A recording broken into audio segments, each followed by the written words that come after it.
Klaus Scharioth, welcome back to Washington.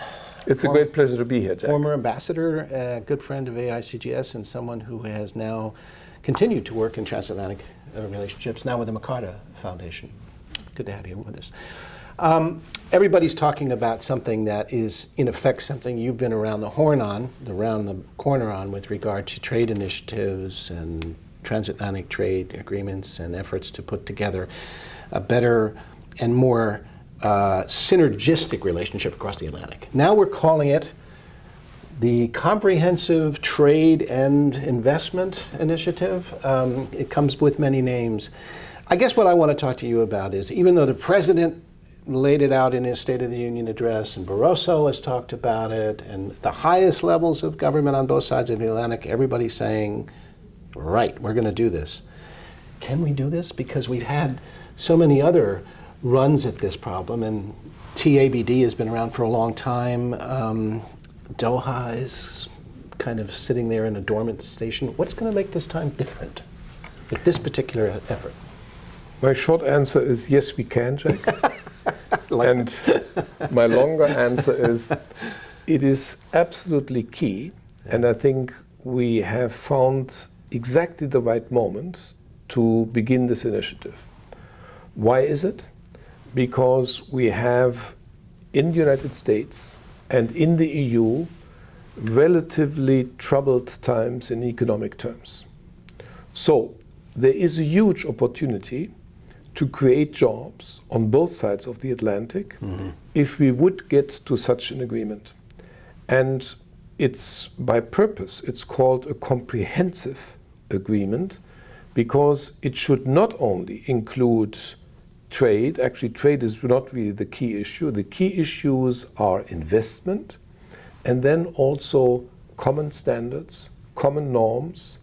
And I think this is the time to agree on it, because this is the time where we have to find a common denominator, for instance, for electric mobility and things like that. So I think the timing is perfect. Let me ask you, though, you seem to be saying the timing is perfect because we damn well need it, because we need growth, and this is one way for us to get there. Exactly. And you see, there is, I think, the insight on both sides of the Atlantic that we need something radically new and something more ambitious than what we did before. You will remember that under the German presidency in 2007, Angela Merkel came here as EU president and created, together with then President Bush, the Transatlantic Economic Council, which was in a way a precursor to what we see now. And I think the current idea would not have come to the front here without that.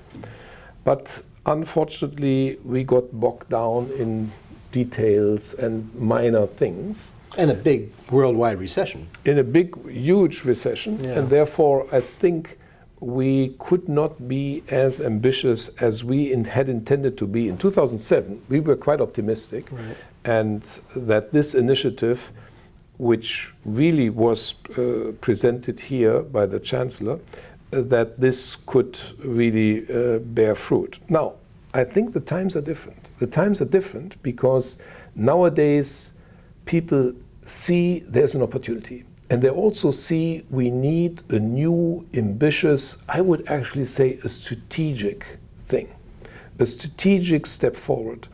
And because my firm belief is, and as you can imagine, I'm an ardent supporter of this, my strong belief is if we do that, if we succeed in doing that, it will have implications well beyond economics. It will have implications for the whole transatlantic relationship, and that's another reason why I'm so excited about it. You often find people talking about the fact, Klaus, that Europe has been in a bit of a quandary with itself about the future, and the Eurozone is a problem, and how many more members can you digest, and all of these things. The U.S. is also in a bit, as we would call it, in a funk about where we are, what we can do. And so this notion of an invigorated transatlantic relationship with a new goal and a new mission, if you will, is perhaps overdue. At the same time, the last time we had this was on the heels of a major world war. This time we have to think about our world where the US-EU relationship is as strong as it is. I think it's 50% of the world GDP. As strong as it is, it's still becoming a declining share in a very changing world. So is one of the reasons we have to do this to be competitive with China, with India, and so on. Jack, this comprehensive agreement is an idea whose time has come. Yeah. And why do I say that? You see, everybody's talking about Asia, and Asia, of course, is very important, and US is doing more in Asia, and Europe is doing more in Asia. But if you look at investment, and investment is absolutely key because investment creates trade. And if you look at investment, more than 50% of all US foreign direct investment goes to the EU. And far more than 50% of all foreign direct investment coming to the United States comes from the EU. Right. And this is about 6 to 10 times more than you have with China. So what I want to say is, if you look at investment, it's not Asia, which is the key partner for the United States, it is the EU. And therefore we have to work there. And therefore we have to also work on the standards and the norms and all of that. But I think what you seem to be going in the direction of saying, we do this together and we can help set standards globally. Exactly. Right? Exactly. That right? I mean, that's exactly it, because you see, for instance, let's take the example of electric mobility. Everybody is doing research on electric cars and all of that. And I think if we succeed in devising and agreeing upon one plug for the plug-in electric car, one plug which is used all over Europe and all in the United States, I think this will be the worldwide plug. If we don't, somebody else will have the plug, and we probably will have to then follow their norms and the lead, and they have the reasons, of course, for devising the norm as they would. So I think it's absolutely key to continue to be the world leaders in these things. Mm-hmm. Well, but let me be a little bit of a contrarian here. When you go back and you look at the TEC, or when you go back and look at TABD, the Transatlantic Business Dialogue, boy, did we have trouble with certain lobbies. We can talk about chickens. Right. We can talk about, obviously, the common agricultural policy in Europe. We can talk about our agricultural lobbyists here. And by the way, they are still very present. Why and how do you overcome those lobby groups, those interest groups that stood in the way, to some extent, of reaching this synergy that you just described? How did we get beyond that? I think we should have the courage to begin with the low-hanging fruit. We should have the courage to begin with those things which are maybe somewhat easier to attain. We did in the TEC. We started with common accounting standards, which is also a low-hanging fruit. And I think we should postpone discussion on those things which we know of, that they're complicated. And I think it's a certain wisdom, whenever you are in diplomacy or politics, a certain wisdom in defining the agenda and also the order in which you deal with subjects. And I think we need early successes, and therefore I would postpone all those issues which have been complicated. And I think if there were mistakes being made after the creation of the TEC, was that we did not really have the right order of priorities. We started with some things which everybody knew would be complicated, and therefore we did not succeed. Okay, so success leads to success. Exactly. You mentioned electronics. Services is really where this is going to happen, right? Also. How is that going to unfold? You've seen this happen before. Yeah, you see, we need what we call, so to speak, beacons, you know, in the beginning, where you have a relative good chance to succeed.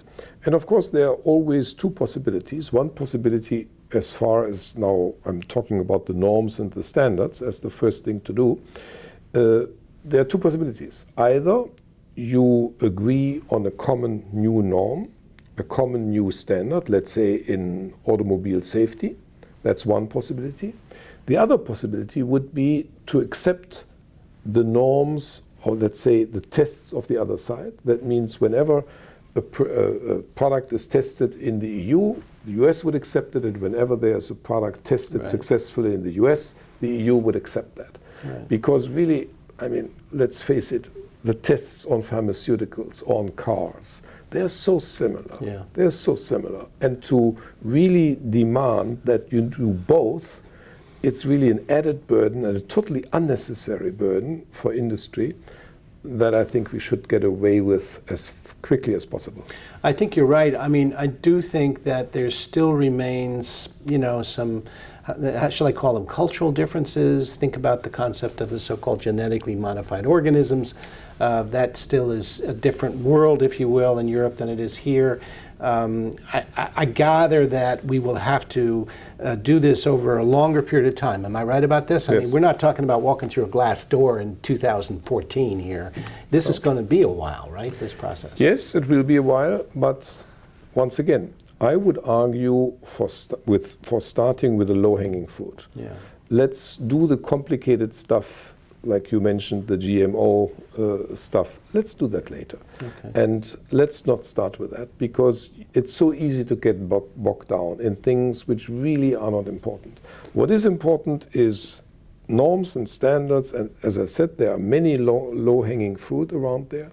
What is also important is to talk about investment, because, as I said, there is so much investment in the EU from the US and in the US from the EU, and we both are for each other the most important partner in this field. And therefore, you see, the idea is also that in many ways we could find the basis maybe for also worldwide things. But you have to start somewhere. And I think the two of us, Europe and United States, would be ideal partners to do. What one thing I wanted to ask you about, some people have said that this thing, this US-European initiative, will it undermine or even bury Doha, the whole Doha round? Is that something that you see as a problem? No, I don't see it as a problem, because it links to that what I just tried to say. I think in some areas it could actually, we could find a foundation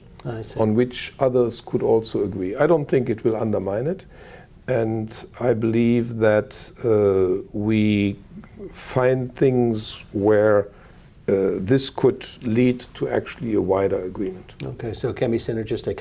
One final point, which I think is an interesting one, and that is that this time around, if I'm not mistaken, the European Parliament has something to say here, right? I mean, this is a body that had been relatively ignored, I would say, by this side of the ocean. And the Congress and the European Parliament don't really know each other, I think.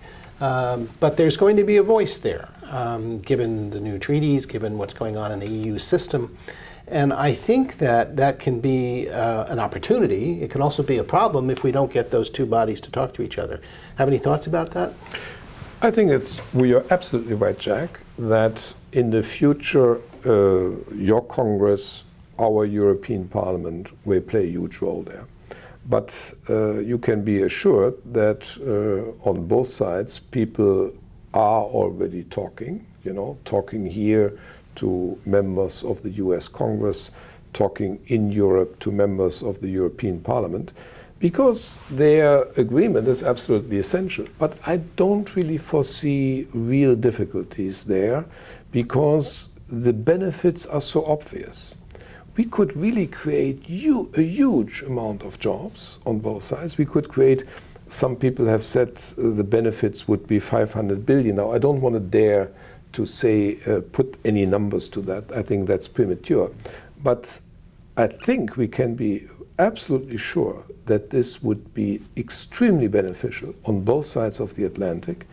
And I believe this is very obvious to members of Congress and very obvious to members of the European Parliament. So I'm not really expecting deep trouble there. I think you're right. I just think it's going to take some articulate leadership on both sides of the ocean and a reaching out so that these two institutions can get to know each other. I think it's an historic opportunity, and it may just get to what your point before was, that this whole transatlantic relationship needs an injection of adrenaline. And that's exactly what I like about it. Yeah. You see, I think this is the next big project we have. And you see, we need ambitious projects. Yeah. You see, in the old days, it was NATO, which was the glue to keep us together. And then we had other common initiatives where we did things together. And I think it would be really great if the EU and the US would have such a project which they could successfully tackle together. I think it would have implications far beyond economics. It would have implications on the relationship, as you said, Jack, between Congress and the European Parliament. It would have implications, I think, strategic implications.